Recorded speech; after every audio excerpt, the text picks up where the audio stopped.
whenever we talk about the population disparity between urban areas and rural areas, and we talk about how all of those big swaths of red area on your political map are sparsely populated, and how you can gather dozens and dozens and dozens of red counties, and they still wouldn't equal the population of one blue county.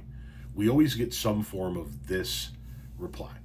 Don't forget, the minority of the population feeds the majority. You act like people in red counties that farm the land are bringing bushels of food to the blue areas and going, here you go, sir. You do understand we pay for that, right? We pay them for the product they produce. Then, on top of that, we subsidize their living by giving them tax revenue that we generate in our blue majority areas, because they don't have enough people in their area to generate the tax revenue it takes to fix the roads, or pay the county cops, or keep the schools open, or make sure that your hospitals are open and that you have state troopers on the road. So we already pay for the food. We already pay for the agricultural commodities.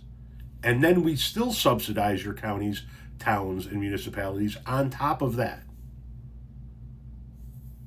Don't forget, the minority of the population feeds the majority. Don't forget, the majority of the population pays for the food it gets from the minority.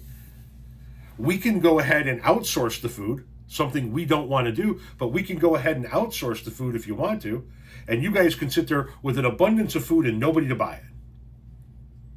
We will still eat. You won't know how to pay your bills, and all of your crops will go to waste. Well, most of them. You guys will need to eat them to survive. You guys act like the rural areas are doing some form of charitable outreach kitchen. No, we buy that shit. We subsidize the land that it's on, and then we still buy it from them. Do you have any idea how this whole exchange of goods works? The bottom line is this. The money it takes to keep this country flowing comes from blue states, and more specifically blue counties. Over 75% of all of the GDP generated in this country comes from blue counties. Yes, the red counties produce the agricultural products, the food, the grain, the meats. They create the agricultural exports and the commodities that people use to process into food here. The money to keep it all moving comes from our areas. Period. Something you always forget.